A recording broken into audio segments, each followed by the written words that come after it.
নামাজ নাই, কুরবানি নাই। যেই ব্যক্তি নামাজ পড়ে না, কুরবানি তার কোনো সফলতা আনবে না, কুরবানি তার জন্য সফলতা বয়ে আনবে না।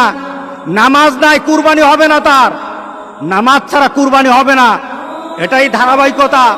ইন্না আতাইনাকাল কাউসার ফাসাল্লি লিরাব্বিকা ওয়ানহার। নামাজ আগে, কুরবানি পরে।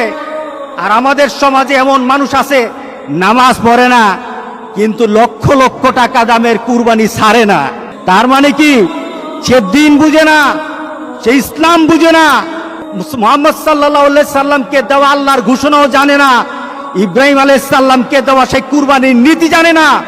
এই কুরবানি তার জন্য কোনো সফলতা বয়ে আনবে না। সুতরাং যারা কুরবানি দিচ্ছেন